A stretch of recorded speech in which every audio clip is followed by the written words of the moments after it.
Donny van de Beek has lost more home games for Manchester United than Mane has for Liverpool, and Gabriel is still undefeated for Arsenal. This is Talk Football. I'm your host with the most, Tinashe, and I am joined by my co-host this evening, starting with Nabi. How are you doing, mate? Yeah, I'm doing good. Looking forward to United season starting soon. I take it they haven't kicked off yet. No, just pre-season games. You know what they're like. Yeah, yeah, just getting the fitness up, getting the fitness up. Shab, sorry, how you doing? Had a really good weekend of football, to be honest. So, yeah, enjoying it, mate. Good, good. And Calum, how are you doing, mate? Yeah, surprisingly, I'm doing all right actually after the weekend. Yeah, good. Thanks. You? How are you doing? Yeah, actually, yeah. Thanks for asking. Yeah, I'm not too bad actually. Yeah, I had a okay weekend. But yeah, could have been better. But yeah, you know how it goes. Some weekends are on, some are off. But before we get into the meat and bones of the podcast, just to sort of start off with the transfer round up for everyone, I guess I'll kick off with Arsenal. Just before we jumped on the call there, so Can't I kick off though, or not? well, we just had the most recent signing, don't we? Fair enough. Carry on. We had was it runner Alex Runnerson has just confirmed. He's just signed for Arsenal. Sorry, the keeper from Dijon over in France. The fee of about €2 million. And yeah, it's going to be wearing the number 13.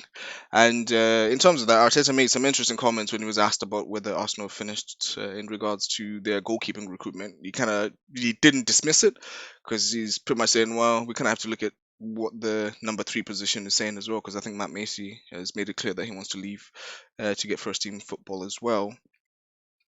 And the other sort of news, sort of off the field, we've had Matsiota from PSG. He has transferred his medic. He's sort of finalizing his leaving of PSG to come over to Arsenal, and he'll be replacing Chris Morgan, who left Arsenal to go to Liverpool. I think he's originally from Liverpool. So he wanted to go back home, and he will be now a medic at Liverpool. And lastly, the one that's sort of kind of been dragging on really all transfer window, or since the opening, sorry, is um, Thomas Partey. There seem to be sort of some headway made today. We've got over the last sort of day or two, it is emerging that Atletico Madrid are really interested in signing Torreira. Whether that will be whether he will be included as a part exchange for Thomas Partey, I don't actually know. I don't see it happening though personally, because I think Diego Simeone, though he does like Torreira, he probably rates Partey a lot higher than Torreira. And but yeah, that's sort of the only other end. There has been no movement since the last time we spoke, or the last time you tuned Was in. that Sorry. was that goalkeeper you signed the one you were telling us about with the stats? Yeah, that's the one. Just to reiterate, if you didn't tune in the last couple of episodes, Runner Alex Runnerson. Out of the keepers who played, I think it's more than 20 league games, he has the worst save ratio out of all the keepers who played more than 20 league games in Liga. But hey, I'm guessing he has worked with Inaka Kanya, who is Arsenal's goalkeeping coach before. So I'm assuming it has a lot to do with that. Probably Arteta leaned into him quite a lot to get his opinion. And to be honest, like I said, he cost €2 million. But the issue is, if Leno does get injured, we've essentially got Kepa on our hands, by the sounds of it. But anyway, that's the roundup from Arsenal, pretty much done. Yeah, I was going to say, yeah, nothing has changed on our since the last time we spoke. It's sort of still there and thereabout, but nothing concrete yet. And since you were so eager to get in there, we'll go to Shabs next. Liverpool. Yeah, so it was all very quiet. And then all of a sudden we had Thiago Friday in, Diogo Jota Saturday, didn't we? So Thiago was signed for 20 million plus 5 million in add-ons based on certain criteria about the league and Champions League. Diogo Jota was 41 million plus 4 million in add-ons, so 45 million in total. Over 5 years contract his one is, and Thiago's 4-year contract. Both very good signings, to be honest. Yeah, Exactly what we needed. I think you did So, some yeah, great. really good business there, especially with the. I obviously Thiago kind of goes without saying, but Jota as well. I've really rated him at Wolves. Really good player. Yeah, Was this summer there we're only spending 9.5 million on the two of them in terms of this summer. No, Cash going was out there the window, so it's great. was there any indication that Jota is going to come before Friday? Uh, no, we were touted as rumoured and interested, and he was one of the ones we were looking at alongside Ismail Assar. But it seemed like we might have pushed for Sarr at first, but I think Watford's price tag on him as a relegated club and what he's shown so far, I think we moved towards Jota. But words out of the club are coming out that Jota was the preferred signing anyways, so I'm very happy with that business. I'm surprised he didn't come with a package deal with Jimenez because you can't separate them. Surely. no, yeah. Well, Jota didn't play the first game, so they've already been separated, and he's now under Klopp, isn't he? So he's the best Portuguese player in the league now. That silence kind of tells you everything. Moving on to Manchester United, have you got any update for us, Nabi? Nothing new. I think it's just the usual. They're looking. They need the three positions. They need the players: the left back, the centre back, and the winger. And looks like the left back. The latest name is Alex Telles from Porto. Looks like that he could be coming in, but I think it's just the same story as they've agreed personal terms, and it's just the fee that they're haggling away with. But this one doesn't seem to be as much as a problem. I don't because I think he's in the last year of his contract, so the fee shouldn't be too high. I think that one will get done. And other than that, I think it's more they need to kind of sell players because they've still got three centre backs that they don't want, that they still can't They get should rid sell of. Maguire, shouldn't they? No, they shouldn't. No. Is he out of Oh, prison? fair I enough. thought he was still in prison. I'm pretty sure Well, someone you've made not that been joke last following week them. as well. I just thought I'd bring it back. Yeah, it was Cal. I thought I'd bring it back. Um, sorry, Nabi, I didn't mean to cut you off. Were you done? Yes. Okie doke. And Well, also there's oh, also this strange story that Tottenham want Lingard, which I've been sick. they can So happily take him. this is just to dip into that club. So they want to sell Deli Ali and then get Lingard in. I don't know what you guys think, but does anyone here see the common sense? Like, I know Deli Ali has dropped off, but I would rather, Lingard is an awful yeah, player. I would rather keep Deli Ali than get Lingard in because it seems like Deli Ali is linked with the move away of seeing Real Madrid, which I'm not convinced as to why Real Madrid would want Deli Ali, but that seems to be a link. But yeah, I don't know what you guys think. Do you see any sense in that? I suppose from a United point of view, you'd love it. Shows That's no ambition from Well, Spurs, wouldn't it? y- To take Lingard and get rid of Dele Alli just shows very little ambition from Spurs. And if they didn't sign Bale and Regulon, I think the fans will be livid right yeah, I have now. to agree. I have to agree. Nabi, you're gonna say? I'd happily take Ali for Lingard. Yeah, yeah. I think that kind of swap anyone would. I'm not sure if you have any thoughts on it, Cal, about the craziness. Oh, I saw a tweet maybe a couple of weeks ago, and it was about how Tottenham have lost some players and sort of never improved that position. They've always just done a sort of sideways step. And I think if they were to lose Dele Alli and get Lingard, it's not only sideways; it's like a downwards. It's more of a negative move than anything else. So I don't see any sense in it at all. Yeah, I have to completely agree. They To are be talking 20 million as well, aren't they? Or rumours of 20 million. yeah, that's the price tag I'm Which, seeing now. which when we've paid 20 million for Thiago is just shocking, isn't it, really? Yeah. I suppose when you put it in in that context, actually, yeah. Yeah, Maybe but it is we give them 20 million in Lingard, and we can get Ali. All right. Okay. No, yeah. got It's got not to too bad. remember though, Lingard's a young prospect in that. He's got lots of Yeah. potential. So. He's always been a young He's prospect, been a hasn't young he? prospect for Yeah. about 10 years. Honestly, the guy's 29, and Well, oh yeah, he's still a young prospect. him, Smalling, and Jones are England's future, are they not? Yeah. Yeah. I remember those days. So glad Yeah. we're away from that. Yeah. Anyway, to sort of round up the final transfer, sorry, to round up the transfer section, Calum, do you have any updates on Chelsea's transfers? Um, not too much. I think sort of Mendy's to be completed this week, and if he meets the deadline, I wouldn't mind seeing him playing straight in the Prem. But apart from him, which has always sort of been the next transfer anyway, I not much. I think still looking at Rice. Don't know if there's much more on that though. And outgoings, I don't know. Don't think there's anything really. Apparently, Rudiger's questioning his future. Lampard doesn't like him, or doesn't prefer him to any other centre backs. So no, not too much going on to be honest. Yeah, I can see why he's a little bit. Well, say a little bit. He's very rash. Kind of gets a hot head. I kind of see. Well, not similar to Mustafi. That would be an insult to Rudiger, but he is a bit Yeah, rash. don't do that. Come on. Um, However, just to sort of before we sort of get into it again, we kind of put out a tweet out there to sort of see if there's any, if you guys were listening, if you have any questions. We got one response.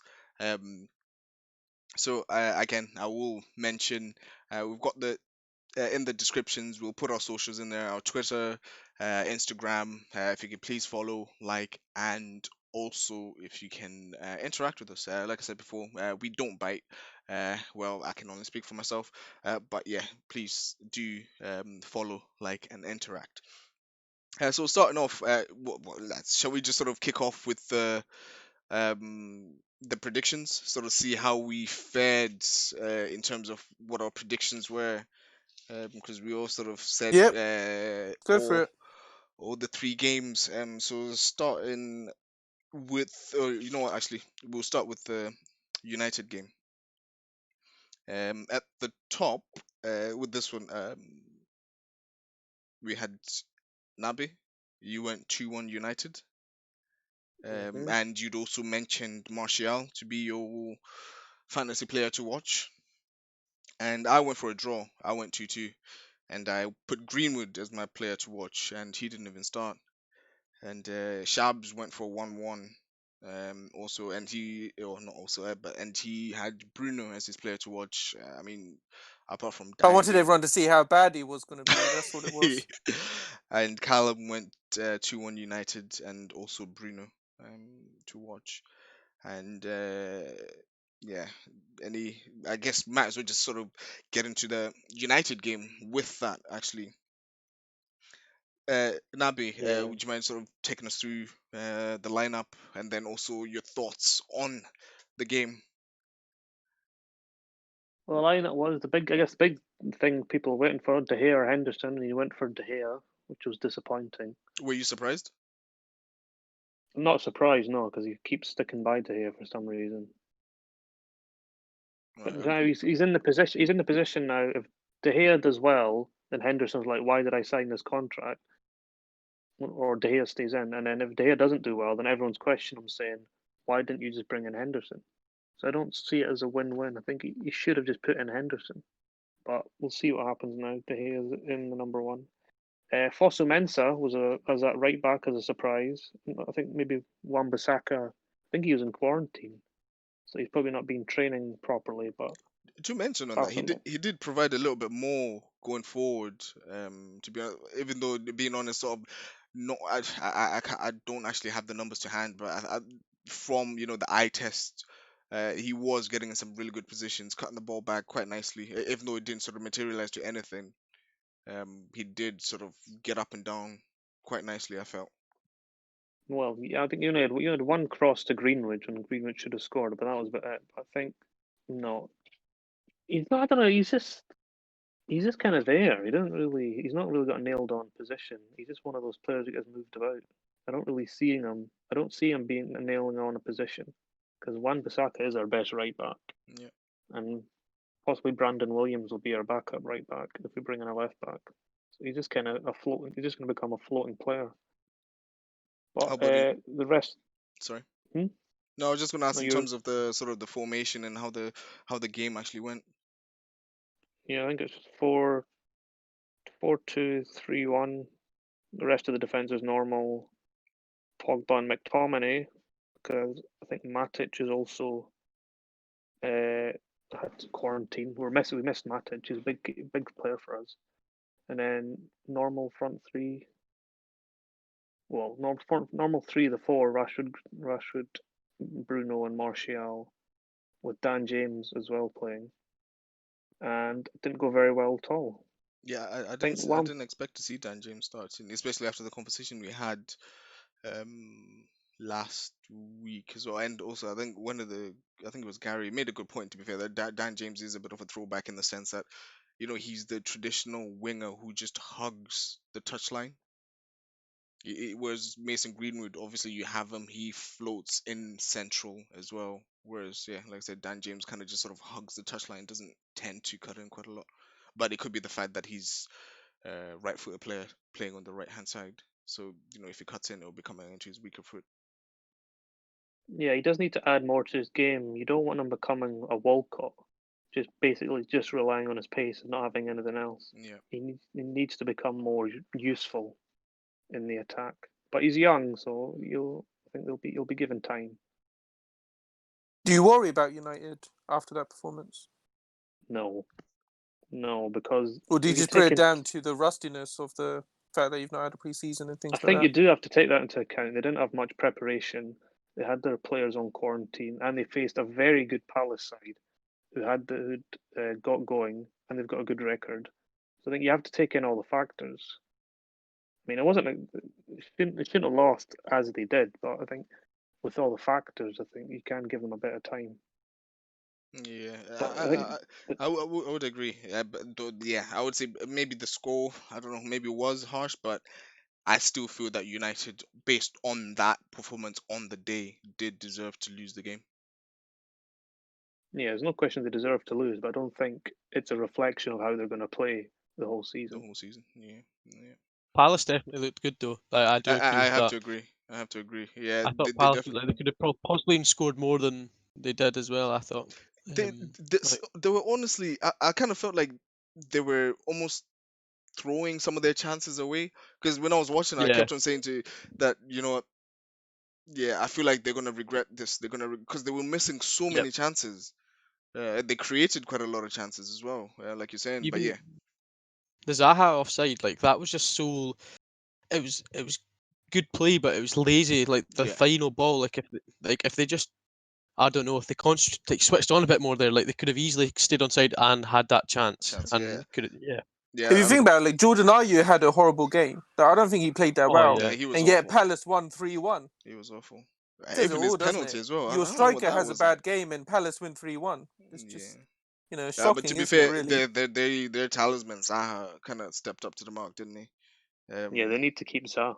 Yeah, and the rumors started to surface again, linking him to Arsenal. Though I don't think it will happen. To be honest, I don't see it happening at all. Are But willing to lower their price. I don't think it does happen.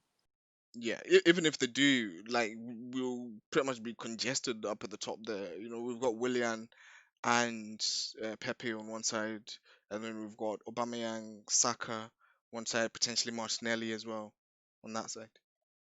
Yeah, true. I heard United rumours that they could possibly get him back for 25 million or something. It would be They worth put it, it I in as feel. clause when they sold him back. If that's true, it definitely would be worth it to. But then again, would you want him or would you want Sancho? I guess that's the question now.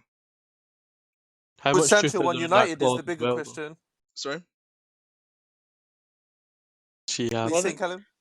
I was saying how much truth is there in that clause rumor though? Because like I don't know, I've never seen that personally, and it's been Neither quite have a I. while now, hasn't it? Yeah. So Yeah, I've surely not that would have seen it. I just heard surfaced rumours before of now. it, yeah.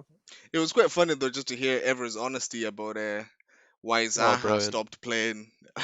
When then and he Sky's was sold. apology was Oh, did they apologize? I didn't realize they apologized. yeah. Sky apologized afterwards. Yeah, Well, he said they were his own comments and don't reflect Sky's feelings. And Zaha did say that nothing ever happened and he doesn't know anything and stuff. So yeah, Sky had to put a statement out. To be fair, they had fair no enough. choice. Anyway, we're kind of moving away from the topic. Sorry, Nabi, do you have any sort of more?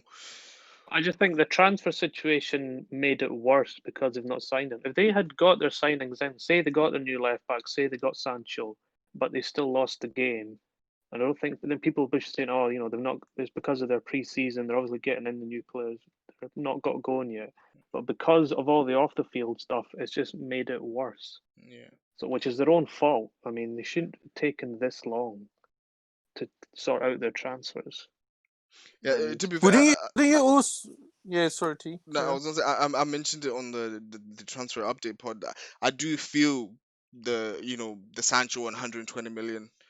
It could still happen, but I think it's gonna be one that will literally take most of the window, if not all of the window. These signings generally don't happen quickly. It's unless it's something that was started a very long time ago, which you would, I guess, now then look at the club and see why wasn't it started a very long time ago.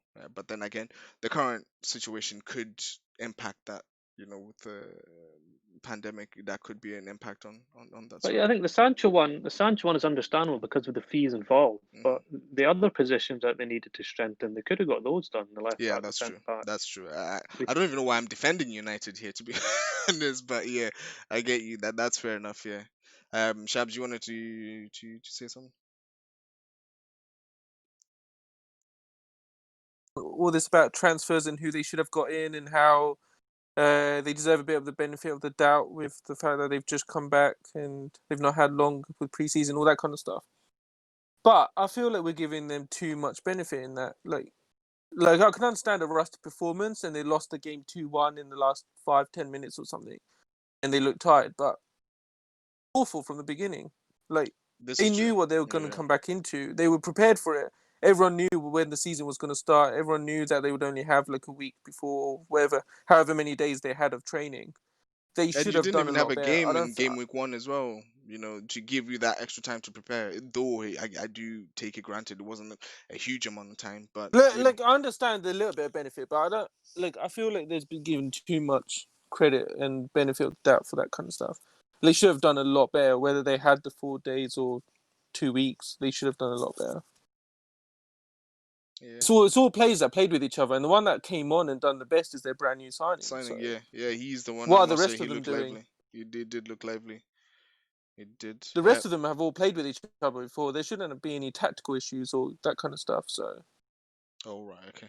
I just feel like Yeah, they should have I more think you can put criticism all than they've that been on given. Palace. Palace really came out.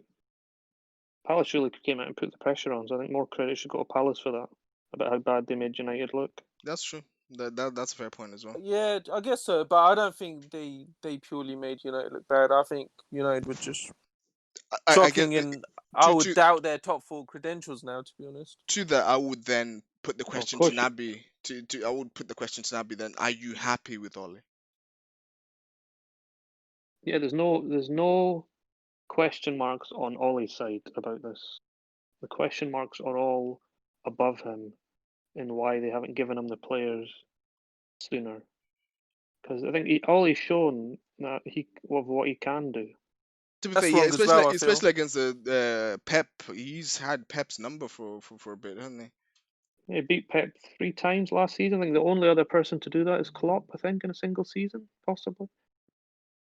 he? Yeah. So yeah, I guess maybe instead of just PE teacher, he's the head PE teacher. I still think you can criticize both, though, can't you? You can still criticize both the board and Ollie, can't you? I don't see why it has to be Yeah, all because above him. Ole Like, at the end I of the don't day, think he he's got the it right one. either. He's the one. Yeah, I was gonna say he's the one who selects the team that goes out. So it is down to him The to only thing I impact. would criticise Ollie on is the goalkeeping. I think he's made a mistake in backing De Gea as much as he has. That's the only thing I would criticise him about. Does he look good tactically, though? Especially when you got Poch sat around doing nothing.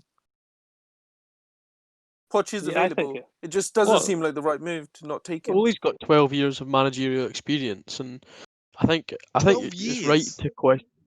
Yeah, it's Yeah, with Mulder and Cardiff. Phew. because, like, I think there's the right to question Ole. You don't have to like be Ole out or that, but surely like some fans are being reasonable in questioning him. I feel To like be I fair, do understand that like people will say the Glazers and Woodward and all that. Like, yeah, definitely. Like it should, like you said, some of these smaller transfers should be wrapped up a lot sooner. Like doing good business, but I do think maybe like there's obviously some judgment on the fair judgment, sorry, on the manager, especially like not even get like it's about getting your players up for that sort of game. You've missed game week 1, watching other teams play. They should be like at home, right, like really riled up to play, and then they go out and drop an absolute disaster class. Like that's like partly Ole's fault, surely, and you've got to sort of put a bit of blame on that, in my opinion. yeah, I I think agree. he would take that on himself. He would take that on himself. I don't Because think he'd shy away from that. even on social media, or Twitter especially, you saw Ole out, hashtag Ole out was trending. So it seems there is an element of it, but I agree with Calum, like, yeah, and Shabs, you don't have to sort of be Ole out, but still just sort of question a little bit. And is there a reason why Donny van de Beek didn't start? Probably because he was new. He was I new. think because Oh, he was new, but uh, new signing. But I don't know. I don't know what they were doing on the training. We don't know what they were doing on the training pitch, how it was looking, what the players' really readiness was. But I just imagine it's because he wanted to go with the players from before. I think he was just hoping the players from before would just click back into place, but it didn't happen that way. yeah, So I'm interested to see tomorrow night how many players he plays to give them more minutes, or he just goes with a complete second 11. yeah, no, that's fair. Yeah,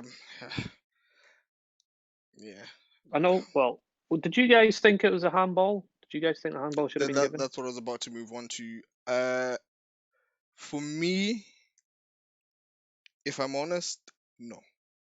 Like, if I'm being brutally, I think it was a very harsh handball, like extremely harsh for a handball. Because if you look at the pictures, it's not like he had his arms. For me, it looks like the way he has his arm out is due to the fact that he's running. You don't run with your arms at your side. Yeah. So that's where I kind of felt that it was extremely harsh. But at the same time, in saying that, there isn't the rule that whether it's intentional or not, handball is handball. I could be wrong in that, but if I'm not mistaken, if that is the rule, then though being harsh, it is the rule. You kind of have to stick to the rules. I do get it, but especially because with handball, it's such a divisive thing. I felt they had to bring in this black and white rule.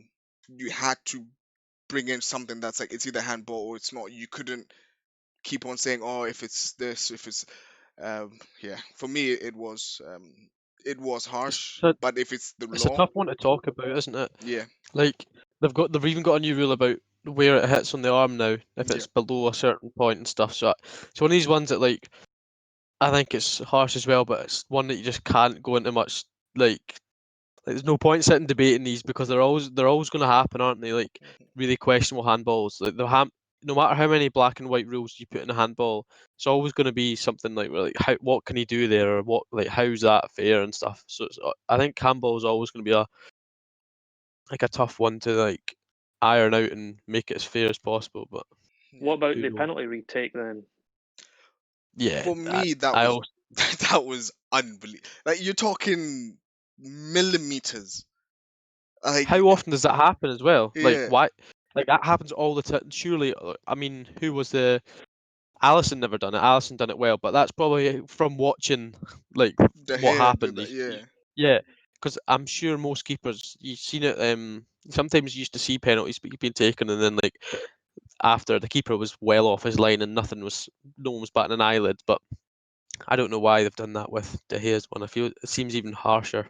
I think like it is a after rule giving that they that brought, penalty. another one that they brought in again this season. Yeah, But yeah, I think they have to do it for everyone now. They can't have another one. If any keeper's off his line in any way, they have to keep it consistent. this is where for me we had issues with consistency with VAR last season, because even looking at the Arsenal game, for me, Gabriel's that should have also been a penalty based on the fact that United was a penalty.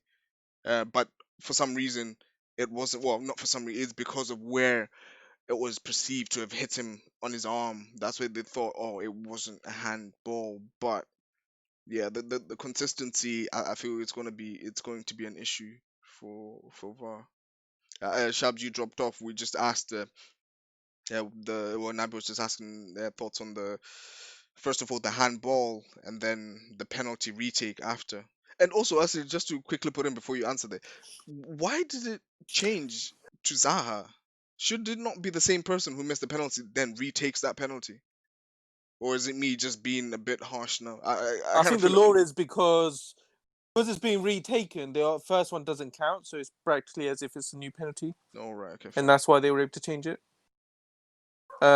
But yeah, my thoughts on the handball. It's harsh. I'm hearing that's the law though, but it's really harsh. Like it did deflect off his leg as well, didn't it? And then Yeah. he hit the end of his arm or hand, whatever. Yeah, it's harsh. No one would want those kind of things to be handballs, would they? No fan or player would want those to be handball unless you're a Crystal Palace fan in this case.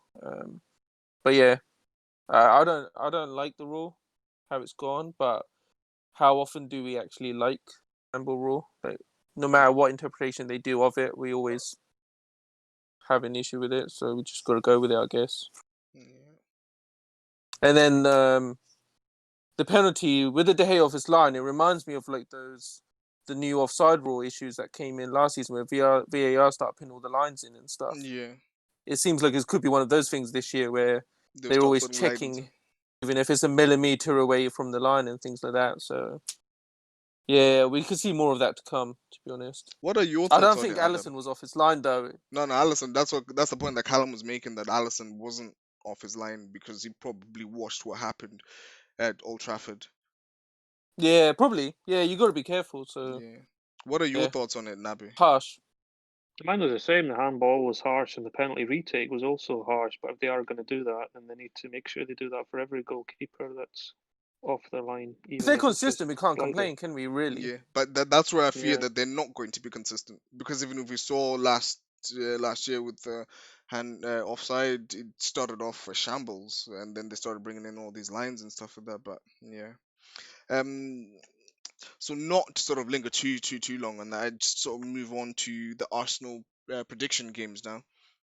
The Arsenal's Yeah. games predictions rather. Um, I went I went 3-1 Arsenal, and Tierney to be my man to watch, and yeah, he didn't even get on the pitch. He was injured.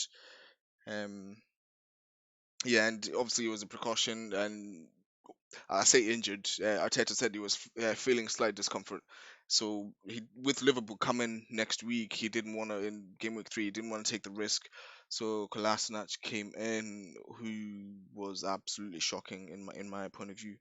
Um, and Nabi went 3-0 Arsenal, with Willian being the player to watch, who had an okay game. I guess kind of tying into what Calum was saying last week. He's like, um, he has these moments where you'll get one good game, and then you think, oh, he'll kick on, and then I don't want to be too critical of inconsistent. him. Yeah, I don't want to be too critical of him because there's no because actually. I can't even say Everyone, it's new in the league or everyone was saying after game week 1, oh, like, look, Arteta's getting the best out of him. But everyone, all the Chelsea fans knew that this was not the case. This was just Willian having a good game, as it happened with Chelsea, and then the next week he'll go and have a game where he's quiet and does literally nothing, which is what happened. And one that's thing. not me. One thing I will say though is, though probably I wouldn't have noticed this, obviously not watching that many Chelsea games. Even though he had a quiet game, he still works his socks off. That's one Well, thing that's, I, yeah, I, he ca- I always does can't that. fault him for. I can't fault him for. Always done that. Always done Yeah, that. But that's it. that's the thing why like a lot of fans did like that. You had this like a small portion of the fan base which always liked Willian because he'd always try and then he'd have random good games, but you'd have a large part of the fan base which wouldn't like him because he'd have those good games and have lots of poor games, and it was the lack of consistency which really like wound people up. Because obviously we had someone like Hazard on the other side who was always good, who was always our best player. So like we just wanted that sort of level, but we would from never. him, You get it in spells from him, but never ever ever consistently or like the same level as someone like Hazard either. So which is fair. There's the And one thing I would say in his favour, though, just quickly, is I felt like in the first half they were all pretty quiet up top. Like even Oba, to yeah, me, didn't really do anything. yeah, So like it wasn't like Oba was killing it on one side and Willian wasn't showing anything. They were both totally. very, very quiet. I'd probably this say is where Lacazette offered the most. I kind of feel like I guess we were sort of chatting in the group where I personally felt that Arsenal's ball progression was really, really slow. And I kind of link it to Danny Ceballos coming in the sense that I don't know if you guys kind of watch the game. You see, he does a lot of this. He'll turn a player, but then he'll take a touch, another touch, another touch, another. It's like turn a player and punch the ball forward. Turn a player, punch the ball forward. Turn a player. We weren't doing that. Whereas against Fulham, we were doing that quite well. We were punching the ball forward quite well with El Neni. Whereas yeah, with Danny Ceballos, as good as he is, I don't know, maybe just the fact that first time starting the season or what. I yeah, don't want to make too many excuses, but yeah, it was really poor. The ball progression was really poor. I kind of felt from. What do you think of the overall performance then for the 90 minutes of I'll come Arsenal? to that. Oh, sorry, just to finish the predictions. Then had Calum went 2-0 to Arsenal with Orba being his player to watch, and also Shabs matched that with 2-0 to Arsenal, with Orba again being the player to watch. But yeah, in terms of the overall game, I feel West Ham. Well, Moyes was brave, but yeah, it paid off for them. I kind of feel because he matched us up tactically, in terms of going 3-4-3, and it worked quite well for them. I kind of feel.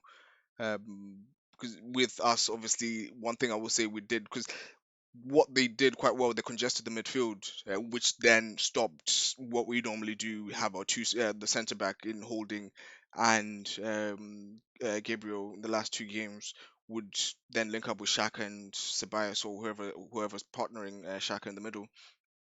But yeah, West Ham stopped that quite effectively. What we've had is a sort of an answer to that. When teams do that, we would have Tierney then playing the ball over the top to Oba, but obviously Tierney didn't play, and Kolasinac came in, and yeah, that's what I was saying. I felt Kolasinac's passing. I don't know if you guys have noticed, it's absolutely awful.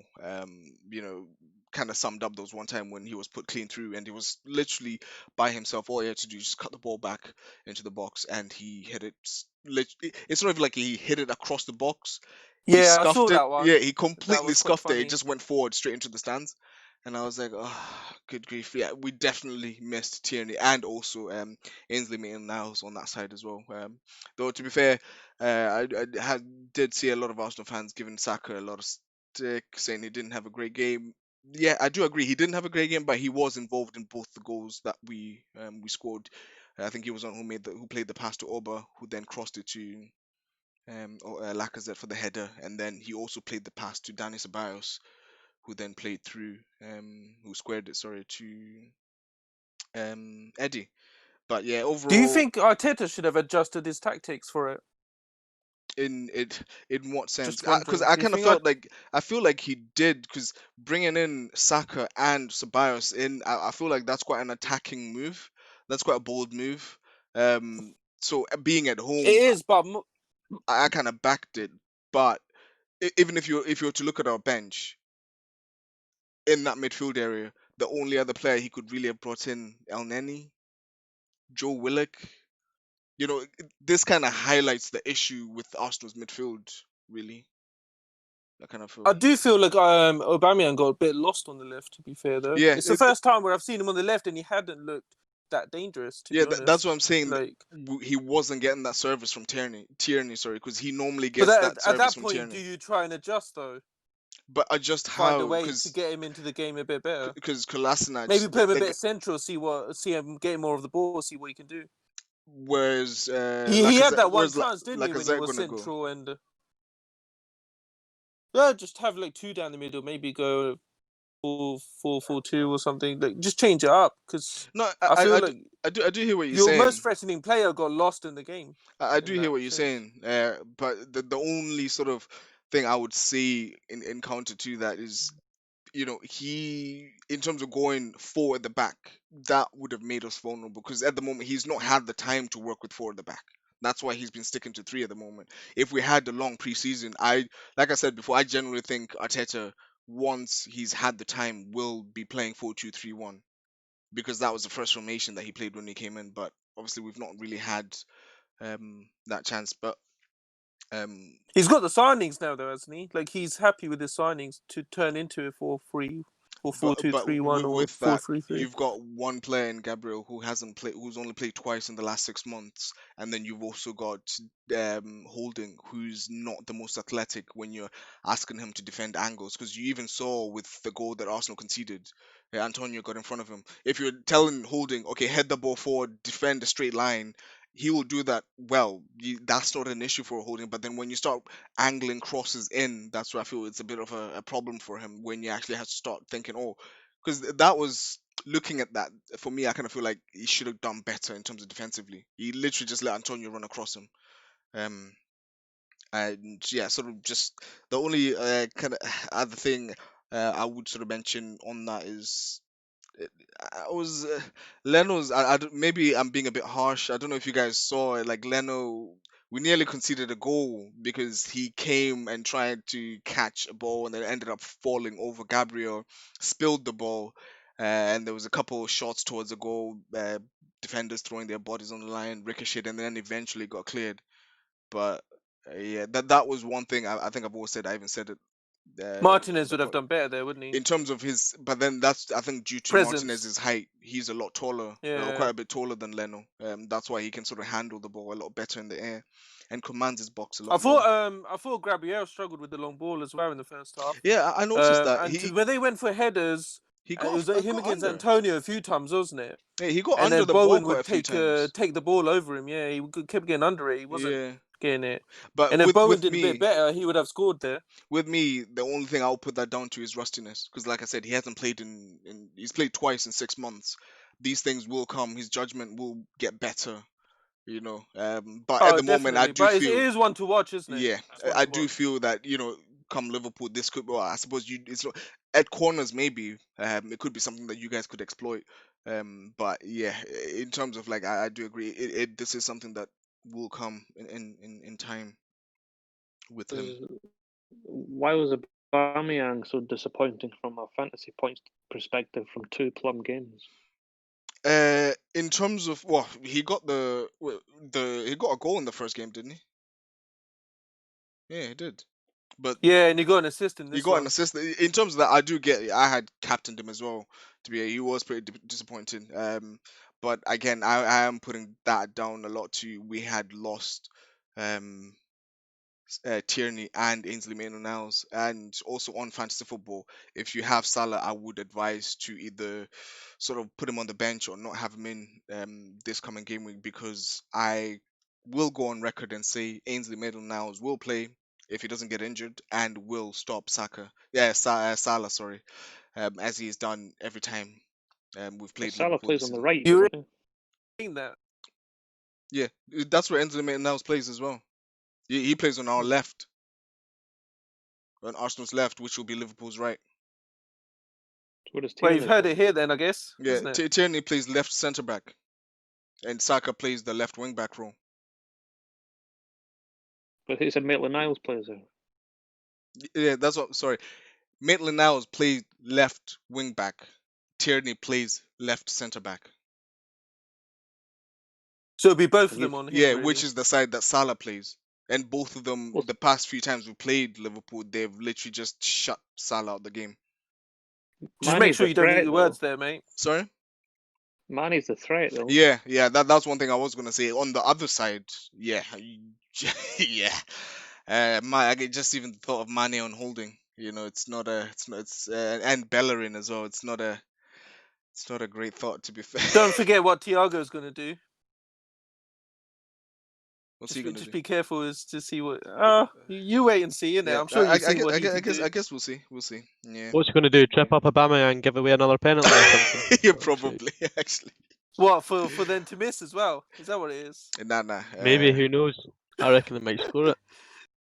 But I guess yeah. Jorginho was one of the best, wasn't he? And he missed, so you know. Now That's his first miss. No? perfect caveat, perfect, yeah, whatever you want to call it, Segue. to move into the Liverpool game. Actually, just to quickly go with the predictions. Shabs, you went 3-1 Liverpool. Cal, you went 3-2 Chelsea. I went 3-2 Liverpool, and Adam went for a draw. So yeah, if we were doing points there, Shabs and I would have gotten points over on that one. I think I would actually be, yeah, I could potentially be leading in the points because I got the Arsenal result. Did you say 3-1? Not result. Sorry, I got the Arsenal. No, I got the result, but not the score. Yeah, same. Yeah, that's what I'm saying. Yeah. Oh, I guess we would be drawn actually. Would be 2-2 because even on the anyway. Moving on into the game. So yeah, what we're starting with Chelsea. Callum, what were your thoughts on the lineup? Because I remember the last pod you'd said that you weren't sort of sure in terms of how we would go in midfield. So what were your thoughts on the lineup? Any surprises? Yeah. Defence, no surprise. Sort of as expected, to be honest. I think I said that actually, didn't I? Expected the defence to be the same. The midfield was a shock to near enough everyone. Jorginho, Kante, and Kovacic. That was sort of no one really expected that, and no one really expected the front three of Werner on the left, Havertz through the middle, and Mount on the right. That was unexpected too. So midfield and attack, no one really expected that. But yeah, defence was as expected. But I wasn't too impressed with the lineup. I think right now, like, we don't really have, like, Lampard's obviously wanted to bring in, said, like, our players, our new signings, and we're not in the position to sort of utilise them all as we'd like. And I mean, I think, yeah, in terms of lineup, I'm not going to say much more on that. It was okay, not expected though. Fair. And Shabs on the red side. The big one was Fabinho coming in at centre back because Joe Gomez and Joel Matip both had knocks. Joel Matip's a bit more serious with like a few weeks out. Joe Gomez probably back in training already, I think. Do you think Gomez will be back for the Arsenal game? I don't think he needs to be because Fabinho pocketed Werner. So yeah, but if Werner he's isn't Werner, Lacazette or you're talking about players who are seasoned in the Premier League now, not someone who's just come into the Premier League. that's fine. I think Fabinho would do fine. I think he could start in defence against Arsenal actually. But either way, if Joe Gomez comes back, Fabinho will go back into the midfield. Yeah. But yeah, that was the only surprise, to be honest. Okay, and in terms of the performances, I guess sticking with you, Shabs, were you sort of happy? Me personally, I kind of thought the first half, I kind of said it took a while to get going, maybe until sort of the 30th-ish mark, 30-minute. It was sort of patchy, bitty throughout until sort of the last sort of 15 minutes really. That's when Yeah, sort I thought first 10-15 minutes was a bit slow. Like the teams were just feeling each other out and seeing what sort of tactics are going to be in mind. And then I feel like we controlled the game in terms of we had a lot of the ball. But you didn't do Neither much side with it though. really Like created too much. you can do. We had our moments and didn't capitalize on the moments. And I feel like Chelsea played to get Werner 1-on-1 against Fabinho, which happened a few times, and he didn't. Fabinho defended well, but Werner also didn't make enough of it. I think there was really early on. I think Werner done really well and then got a foul off Fabinho, and I was worried at that point that this is going to be a long day for him. But then afterwards, Fabinho was fine for the rest of the game, to be honest. Yeah, I feel like that was Chelsea's tactic, which was a bit unexpected, to be fair, on my side. The only thing I would say to that was with Werner, I think I kind of said it. Not that it's a criticism of him. I think he will get better as the league goes on. But he kept on sort of slowing down and trying to square up to Fabinho quite a lot, whereas I didn't feel he used his pace as well as he could have. You know, in those instances, it's one where everyone knows that he's got the beating of Fabinho. It's one of those where you just knock it past him and just chase the ball. You don't need to sort of be elaborate about it. You know, try and cut on your right and then cut back on your left. Just literally knock the ball past him and chase it. And that way either cut back in or cut the ball back in for someone or whichever. At least that gets you past him. That's what I was saying in the group, that I didn't feel he utilized his pace enough. Because we all know Liverpool play quite a high line anyway, so he had the space behind him to do that. But like I said, Yep. I feel that will definitely come as um, the more games he plays, because he is still feeling himself out in terms of the Premier League and how he fares physically in the Premier League as well. So that definitely will come. Yeah, I thought as an away team, which is what we were, I thought the first half we did put Chelsea under a decent amount of pressure at the end of it and had a lot of the ball and showed a bit of promise. I feel like the second half might have moved on and led to something, but obviously we'll never know because the red card happened and it became easy for us a little bit. But Didn't the red card happen in the first half though? yeah, but that's Yeah. what I'm saying. Yeah. So the second half, something could have happened, but it would have been interesting to see how the teams would have played out 11 versus 11 in the second half. All right. Because I would have thought Chelsea played in a way where they would want to try and keep it maybe 0-0 for the first 60, 65 minutes and then might have pushed a bit more than they were doing. But I don't know. It would have been interesting either way. Yeah, Nabi, I'm not sure if you watched the game. Did you have any sort of thoughts on Liverpool's performance and how they kind of failed? Because like I said, Shab's kind of saying that he felt they controlled the game, but me, first half I still maintain the view that it was very very choppy. Which, like I said earlier in the group, that I felt that probably suited Liverpool, Chelsea more to just have, because the way the game kept on going, like you're saying, the further it got, if it wasn't for the red card, who knows how far they would have gotten, with Liverpool sort of being slightly uncomfortable with the game being sort of choppy the way it was. I think Liverpool is feeling their way in. Obviously, Mane makes the difference as usual. Hmm. But I don't know, Chelsea probably. I don't know if they would have just turned it around. I think Liverpool probably would have still gone and won it. Maybe not in the same way. But I don't think it would have changed the result too much. But it definitely would have made it more interesting if it was more even. Yeah. Yeah, because like we're saying, especially when Thiago came on, there were points the second half. It did look like Chelsea were just camping in their half, but it is sort of expected 10 men versus 11. Calum, what were your thoughts on? Because obviously I know, speaking to you in the group, you were saying that there were some positives that you were quite happy with in terms of the Chelsea performance. Yeah. Um, I I felt the first half was okay. I felt like it was the way we expected it to go. I reckon that's the way Lampard expected it to go. Sort of Liverpool making it hard for Chelsea to get out, and Chelsea sort of living. Not they weren't quite living off scraps. They had good moments in the game, good spells and things. But I feel like quite often with Lampard and sort of the bigger games at half time or maybe even 60 minutes, as Shihab said, we tend to like change a bit in terms of the intensity and how we attack the game, which I think could have been the way that it went. Who knows? Obviously, the red cards completely changed the game, so I'm not sure how it would have panned out. But I thought it was a good half from Chelsea and a good half from Liverpool. Obviously played different, and yeah, as you said, there was positives for me. I thought defensively, like if you looked at us last season against Liverpool, and if Liverpool played against us the way they did last against Chelsea's back four last season, and the way we played as a defence, I think it could have been a different game completely. We were like structurally sound, like well positioned, um, especially Reece James against Mane. I know Mane obviously got the got a goal, but or was it two goals? I can't even remember now. How many goals did Mane score? He Yeah, scored it both, was a yeah. double. Yeah, it was a Yeah, double.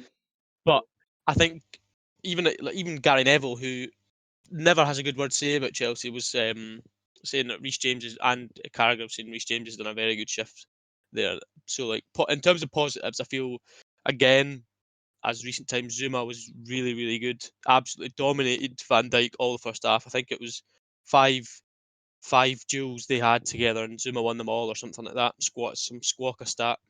Reece James was very good. I thought Kante and Kovacic were both good. Jorginho had moments, but I think he gave the ball away a couple of times quite cheaply, and nothing massive happened. But I think, I did feel as I've also said in previous, Kante that there were a few. Well, I remember one specific time where he got. I think it was on your right hand side. He got through and Liverpool's left, but then he sort of up against turned back Robertson and things. and then turned the wrong Oh, way. all right, yeah. Yeah, Yeah, no, I saw that. I think that was when Havertz played the good cutback, and then it went out to Kante, who then turned back, and he turned the wrong way. Probably, yeah, I feel like he probably should have maybe like just touch and shoot, or just touch and try and go yeah, forwards, because there wasn't much he could have done. But turning back was, yeah, it was type of Kante type thing, isn't it? yeah. A wee bit negative in that, but no, I think there was positives, and a lot of Chelsea fans that I've been seeing on social media have been quite reactionary about it, as expected with social media and accounts and stuff. But um, that was us without Mendy technically, who's going to be our goalkeeper. Because that mistake from Kepa, even if that mistake doesn't happen, then we go and get that penalty and score it. We could be 1-1 with 10 men, and who Yeah, knows where it can go. Do you know what I mean? yeah, It's I know it's ifs and buts and stuff, but you've got to sort of analyse them anyway. yeah. That's true. So we're without Mendy, Chilwell, Thiago Silva, Pulisic, Ziyech.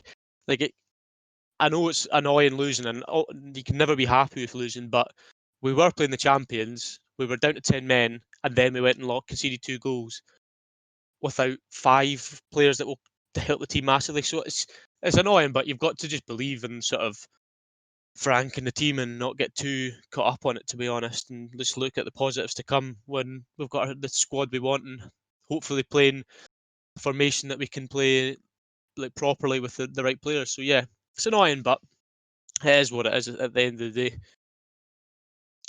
In terms of that, what you just touched on, a question just came to me actually. Do you think that the Chelsea players that are to come in, obviously still on the sideline at the moment, will gel enough or quick enough for Chelsea to still make top four this season? Like, granted, caveating again with the fact that obviously we are only 2 games in. By the way, so Yeah, there's still 36 more games to go. But they will fly by pretty quickly. definitely. No, I think obviously I said Chelsea third, and I'm still hoping for that, being optimistic and things like that. But 2 games in, don't look to be gelling as great as probably expected with injuries and things. So honestly, we could. Who knows what could happen? I'm not going to sit and still say we're definitely going to finish third or fourth. Who knows?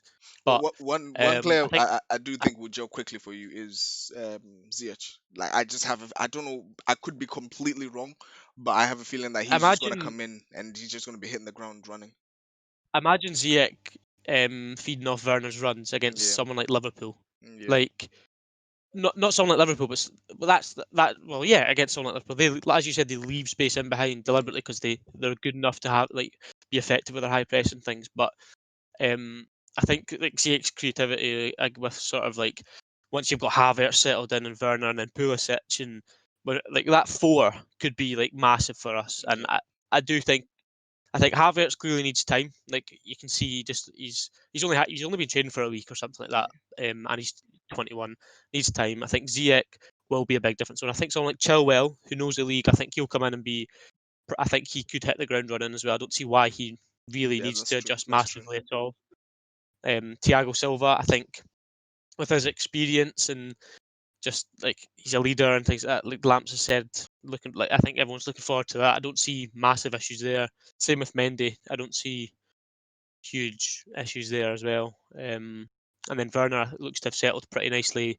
Again, he's not scored, which is unfortunate. Everyone would love him to score, but he's been good for us in the first opening 2 games, and Yeah, he's won 2 pens as well. He's I looked sharp, so no qualms. have to agree with him. The goals will come with him because yeah, he What are is. Yeah, your Sorry, Nabi.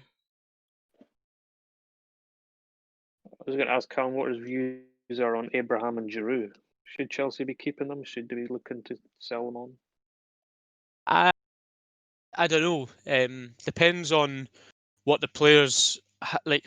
I don't know what's gone on behind the scenes in terms of players' discussions with the club and the manager in terms of how much they'll be featuring or playing. Giroud, I always think is going to be a big. When he's with us, he'll come in important games. I think he could be a big part. Everyone knows how good he is. He's like Hazard. He's the best sort of target man in world football. And to be fair, it's a Well, to be very fair, valid point. Yeah, that's why he's France's number one. To be honest, yeah, that's why they tend to go to him rather than Lacazette because he can do that for Mbappe, for Griezmann. true. And in terms of Tammy, I'm not too sure. I'd like to see him get minutes still because first season in the Prem, was 15 goals, no non-pens as well, no pen goals in there. That's Like impressive. people maybe don't like him as much or don't see him as being that great, but he's still young. He's just turned 22, I believe, and 18 goal contributions in his first Prem season. Um, don't see why someone can really have much of an agenda against him. Even if Chelsea say did decide to sell him, that's one you could easily 50 million. You can with numbers like that in his first Premier League season and factoring in his age as well. Easily at Yeah, least 50 million for him. yeah, yeah. As I said, I don't know what the roles are exactly going to be, but once everyone's fully fit and playing, I think if we were to play 4-2-3-1, you'd see Havertz, Pulisic, Werner, and Ziyech as that sort of like strongest four, I reckon, Yeah. and everyone else sort of fighting for game time outside of that. And Liverpool, obviously, Shabs, you had a new addition who came on at halftime, I guess, to just sort of offer that sort of creativity. Obviously, with Chelsea going down to 10 men, it was expected that they would kind of sit back a bit. And Thiago was brought on to be able to break the lines with his passing. One thing I do like about him, I don't know if you guys, even in Bayern Munich, he does this like he where his body is facing is not where he usually passes. Like it's almost like So he loves the Yeah. no. yeah, like the amount of times he does that, it's really impressive. But anyway, yeah, what were your? Because just to throw out a start, though, I think I saw one was like he made something like 75 passes, successful passes or something, which was more than any Chelsea player had made the whole game, and he did that in 45 minutes. Yeah, and it's the most since they've started doing the stats, like the Opta stats. So it's a record as well, I That's one of think, in those terms of stats though 45 that's minutes. Um, like wow, look at that. 45 minutes. it has a, Great. I think it it's a has great a lot stat, of but it's caveats, doesn't 10 it? men again. You're already playing as a like that. The way you were playing against us and the way we were playing already, and then for us to go down to 10 men, it's great. Like, but it's nothing like that special. I don't think he had that debut that everyone was sort of talking about after the. I disagreed with people. Like, I think the hype around him's totally understandable because he's a fantastic player to watch and he will be great for you. But like, as he had a In good terms of the debut, but it debut, wasn't as big. yeah, Yeah, I like tend to agree with Calum. I saw some stuff from people were saying online about how he's unbelievable. Done this 75 passes more than any Chelsea player. He wasn't. He was good. He gave away a pen. Like I There don't were know. a few He stray wasn't passes that that he great. gave It away as wasn't. well, some that didn't hit the target, but yeah, I tend to agree with Callum that his debut I felt was a bit overhyped, but that's not taking away the fact he had a good debut. Yeah, and No, that's but also not what taking I away the would fact that say, he will be massive for you. Yeah. Like he'll be what brilliant. I So would say about the debut though is the caveat is on one side that Chelsea had 10 men, he's going to have all the space, and which led to a lot of passes. But on the other side, he had half a training session with us. So he just came in. He didn't technically know assist. I know Brighton's playing a similar way, but they kind of play with 2 6s. We play with one. Hmm. So to come in after half a training session, so not really trained with the team, and just to come in and start playing, and still show signs of what he can do. I think he's one where he's just look at Thiago Silva for Chelsea. He's just going to come in, settle in, and just do his thing, isn't he? yeah, I agree. All I was really trying to say is that some of the stuff about how it was like an unbelievable debut and stuff. I Yeah. was just disagreeing with in Oh, it terms of wasn't that. unbelievable. He showed moments of what he can do. Like some of the passes he was trying to make over That the will come top with and when stuff. he gels into the, in the Once they squad start gel with coming on, him. yeah, yeah. So those stuff will come through. I thought like the little passes that he kept doing just to keep the ball moving, keep the opposition midfielders running cross, which then creates space and things like that. It's going to be enjoyable to see him do that kind of stuff. I know he didn't have any pressure on him, but under pressure, he's also going to be fine as well, I'm sure. He's a world-class player. He deals with being under pressure. I thought it was a promising first 45 minutes for him. I'm not going to be overhyped about it. It was fine. Yeah. He was going up against 10 men. It is what it is. But you don't really need to be he's a overhyped world-class about him, player. though, He'll 'cause be fine. everyone knows What he can knows do. how good he's going to be, and Yeah. he is how good he is already. So there's no need to overhype him. Just literally appreciate how good a player he is. Yeah. Like just simple as that, really. I feel I like think. we're all just going to enjoy watching him play, except for when he's obviously playing against your team. But he's one of those ones you're happy to see him in the Premier League. I'm sure everyone's happy to come watch him now. So yeah, I did enjoy watching He's him. I'm seen not it going to as lie. It was a great to credible see. fantasy option. I would say no. Not yet. It's I would say no in general because the way I kind of look at his play, he's not going to be the assister. He's going to be the pre-assist. He'll be the one who break the lines to find he's Mane the or quarterback Salah. basically. Yeah, He's kind of like the quarterback in a way. yeah. The guy who essentially find the player in space to make the assist. So he will be good. You might get a few clean Yeah, sheet points from him. but Actually, you might get a few clean sheet points from him. But yeah, the best layer because it's not what I like would he's a say, the cam. first goal, yeah, no, he's not. He did get forward once and have a shot. I did like his energy though, and Yeah, he really enjoyed it. You could tell he was really enjoying himself on the pitch. But that first goal did involve all front three, which was really nice to see. So it was a combination between Firmino and and Salah, Salah. and the Firmino then crossed it in for Mane to header it in. Yeah, So even it was nice Firmino's to see second because we goal as always well. talk about how Mane's second goal. Do you mean? No, sorry. Yeah, sorry. I'll let you finish. It didn't involve all front three, but I meant how it was highlighted on Sky Sports. Just kind of his perseverance and his determination was exemplary. Yeah, Really, because I think Mane was angry at himself for he losing the was ball, and he he ran was at Kepa. And like a when you madman. do that, Just- sometimes you get that, don't you? Like yeah. players always do it, and not often in games you get that kind of situation. But yeah, a lot of people talk about one game is Salah, one game is Mane, this that. It was nice to see a combination of all front three contributing to a goal, Yeah. which was I thought very good. So yeah, we had a Salah masterclass, a Mane masterclass, and next it's a Firmino masterclass. Just waiting to happen, isn't it? And Right at home. yeah, Liverpool are at home Liverpool against at home, Arsenal, yeah. game week 3. Game week. Firmino doesn't turn up at home though, does he?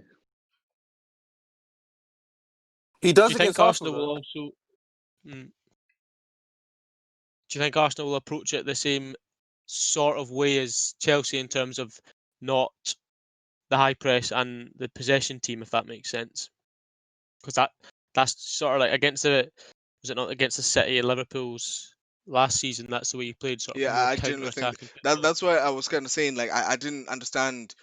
I think it might have been Jamie Carragher or Gary Neville, one of those two, sort of criticizing Chelsea's approach.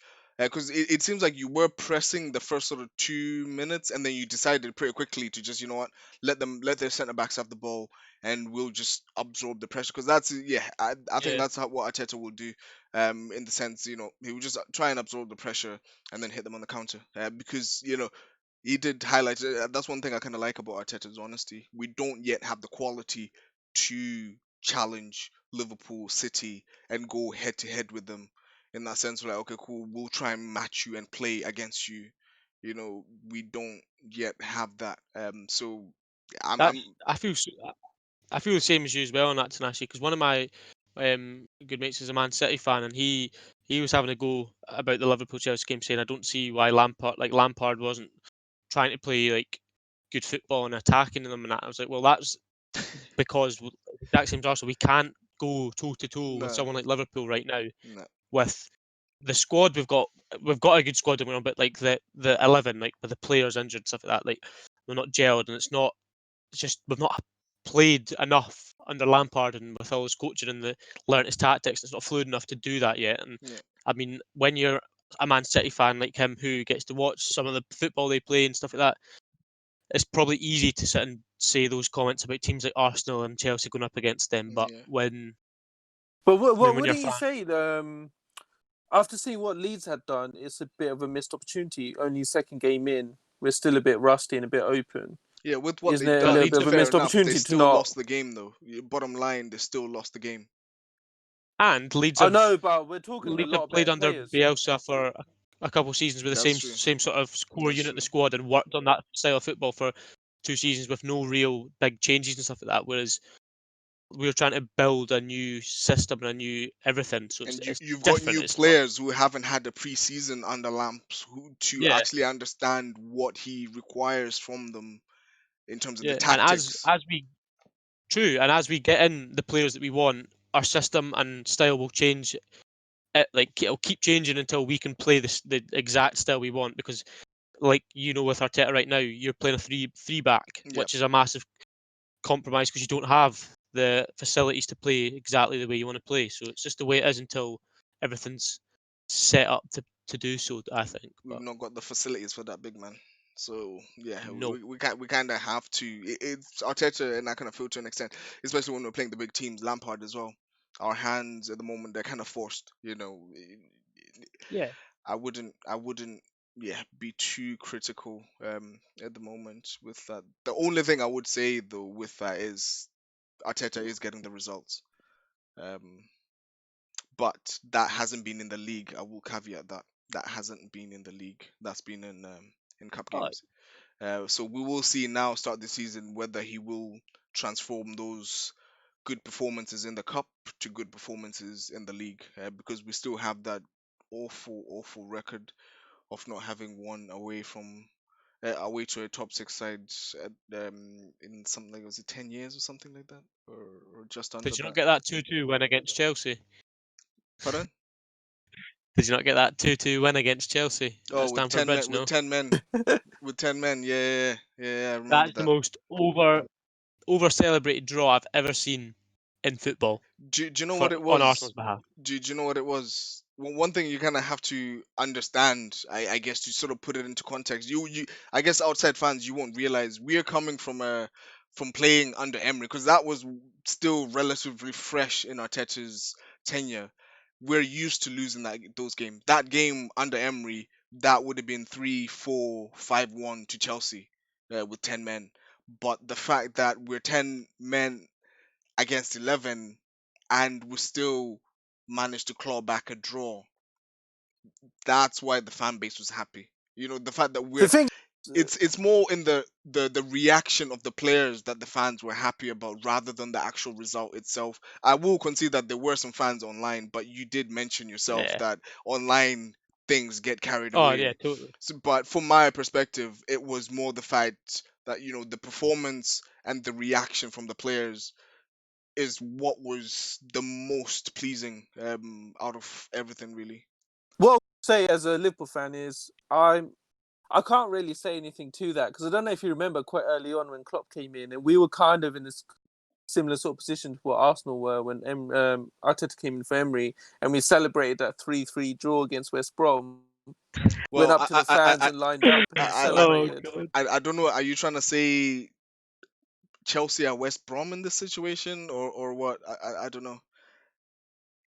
Just trying to say we're celebrating for a purpose, Yeah, which is it was great to see a comeback and show it's signs more of the something. And I reaction, can isn't look it? back and laugh at it now because we've then gone on to become champions. But at the Mm, time, everyone was laughing at us and be like, "Is this what Klopp's here to do? Just get 3-3 draws against West West Brom?" But I Brom. think we were like 3-0 down. In players showed determination. The second half came back to 3-3. Fans were up for it and everything, and it was just like the first signs of what, as a group, Mm, which includes fans, board, everyone. manager, players, as a group, what we can do if we can like stick together. Yeah, because And that obviously, we then led on to become champions, and we that just that look back and that is laugh like at that with moment. Arsenal in the sense we went behind twice in that game. 1-0, came back 1-1, 2-1, came back 2-2. So again, that's what I keep saying, that what the reaction what the reaction was. And also just to sort of finalize, what were your guys' thoughts? Starting with you, Nabi. What were your thoughts on the red card? Because I do know that Callum has some feelings where he thinks that Kepa would have gotten to that ball.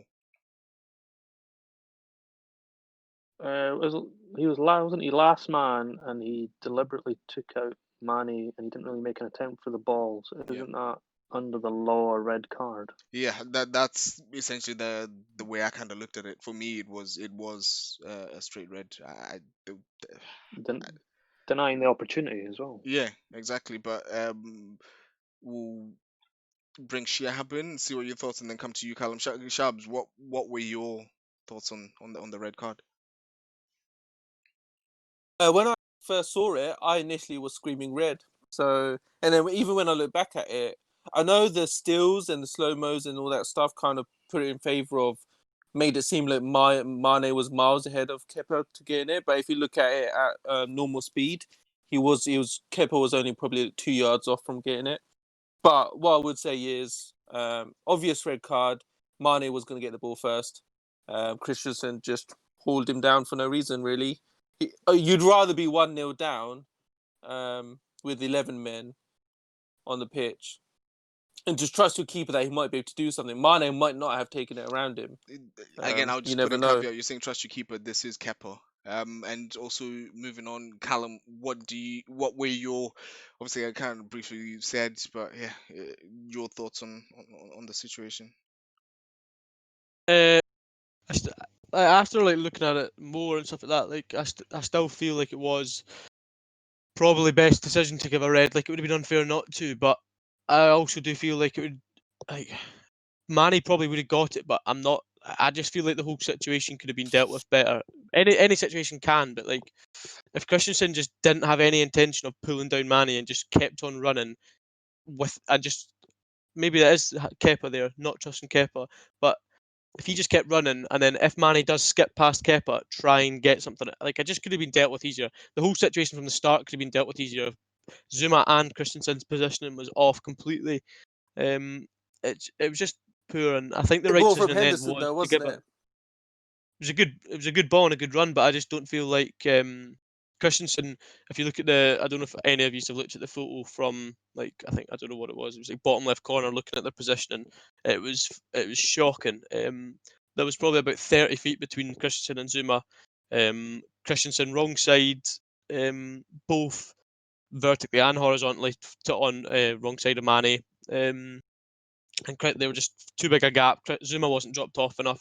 Genuinely, it could have been dealt with a lot better. I'm not taking that away from the ball or the run from Manny, like I said yesterday. But if you guys go and look at that photo, I don't know if you have or not. I think I know Yeah, the I'm sure. photo you're talking about, but just on what you're saying there, that if Christensen just sort of kept on running, I personally I don't think it would have made a difference because All you've got, he was already yeah, behind Mane. So and that's no, but I don't see that's the thing. Christensen being faster than Mane. It's not about speed though. That's if he's in the right position in front, behind him, giving himself a couple of yards. You don't need speed. You can literally get your body in the way. It's not just about speed in that No, that's situation. I And was then him just being, I was and just then ca- I Zuma was, being dropped off and closer to Christensen allows yeah, them both I do to be in agree. a position to cover it. It's not unstoppable like you guys both said yesterday. No, we never The said it's not question was whether it was a unstoppable. red card or not. Sorry. I thought the question was whether was it a red card, of which we've all said Yeah, yes. yeah. Yeah, I said it was a red it card. Yeah. was. Yeah. Yeah. This is a little bit of One a. thing though, Henderson, the ball was like stuck under his foot, so to get that out and hit it so perfectly in the line of Mane, I thought was Yes, yeah. unreal. But I don't we've think said it's enough a was good made of ball. that. That's I don't enough think enough on was made that. of it. Yeah. You are. We not have a question that we were going to Yeah, that's what I was answer. about to say. Essentially, yeah. I do think the whole situation kind of. I do get what Callum's saying. It was avoidable. But again, kind of like I said, there are some things, with world class players that you can put all these things in place to try and mitigate it, but they will still find a way through. But in that situation, I do get what you're saying, that in the sense that the defenders could have done better Because you could also say Mane might have changed his approach if Christian changed his approach. Christensen changed his approach. So you never know. You know what I mean? We're You going never into know. a dangerous territory of ifs and buts and what ifs and all this. That's why you just accept how good it was and move on. And also, So let's move on to the question. just to know, get onto the question. We've got a question on Twitter. We put out a tweet earlier on today, essentially just asking if you guys, those who are listening, if you have any questions, please. We'll be doing this going forward. Before every pod, we just sort of put a feel out, see what you guys want to know, want to hear us talk about. So we got a question from Greg Byrne at Doth Ginger, which is G1NGER. And it's directed to you, Shia, because it's a Liverpool related one. Is with Thiago's arrival, has Liverpool finally solved the enduring puzzle of their strong but creatively challenged midfield? I think it's been well known for the last 4 years since Klopp has come in that our midfield is workmanlike, aren't they? They're there. They put a lot of energy in. They suit his style, and they allow the front three to then do their thing. And we've always relied on the front three to have a bit of magic, or we rely on the right back or the left back, so Robertson and Trent to get a pinpoint cross in and score like that. So this time, for once, we can have some creativity coming through the midfield.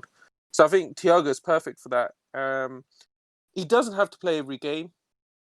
It's not something we may always need. Like sometimes we do just need the workman like players, but there's always been games where we've always felt like, we could do with like a Coutinho type guy who can pass the ball through like eye of a needle and things like that. I think he could be crucial for you for like, just sort of in addressing that question in that sense, where you're saying in terms of the creativity. Say when you play Arsenal next week, I do feel we will be sitting back quite a lot. So definitely, because a we player have the like front him, three, we have the fullbacks, and now we have the midfield. yeah, We have options in all ways. So if you cover our fullbacks, which a lot of teams did last season, we can just then cut through come the through the middle middle with Thiago now. yeah. So And yeah, he is the player. the way he shifts the ball, Yeah, it means he creates space for others because he's always shifting the opposition midfield across because he's constantly passing very quickly. If you see, he always does one touch passing. He rarely ever holds onto the ball long. that's what I like. He's always shifting it. So What I like about yeah, him, he moves the ball perfect. pretty quickly. And yeah, obviously for opposition midfield, it's going to be hard. And it's not one as well that you can just sort of sit off him and then give him time because with the runners that you have up front, that would be the ideal situation for him. So it will definitely pose a new challenge for oppositions now trying to sort of deal with Liverpool. Because yeah, previously, you sort of cover their fullbacks and then think, cope with everything that they sort of do down the middle because they just sort of work through. But now you've got someone who can punch the ball through the lines. Yeah, become Um, another option. He's become the creative option, hasn't he?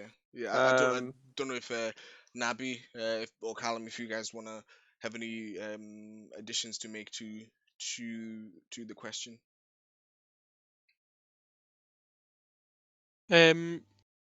Yeah, I feel like you could like the Chelsea game after what Sheep said, half a training session coming in and sort of those balls that he's trying to play, and when he gels with that Liverpool squad and they sort of know the runs they need to make to get on the end of that. I think that creativity from midfield will definitely be there. I agree that I don't think he will. I don't think he will play every game, and I don't think he needs to. But I still think he'll play a large majority of the games. It'll be interesting to see how he does in terms of um, injuries and sort of fitness. I'm not too sure how his career's went injury wise. Sure, has he not done his ACL? I'm sure he's done something with his knee, unless it was his brother maybe.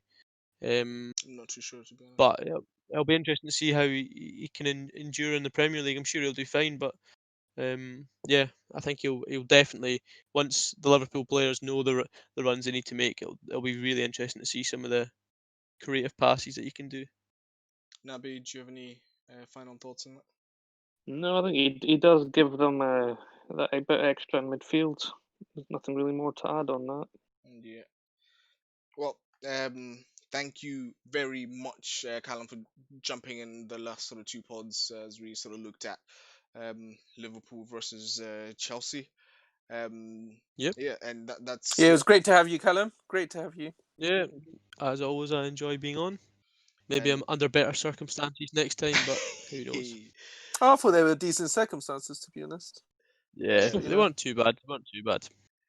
yeah, that's it for episode 8 now. Yeah, we'll put all the links again to our socials into the description below. So please make sure you follow, like, and interact. Find us on Twitter, Instagram as well. Thank you very much for tuning in. I've been your host, Tinashe. Thank you.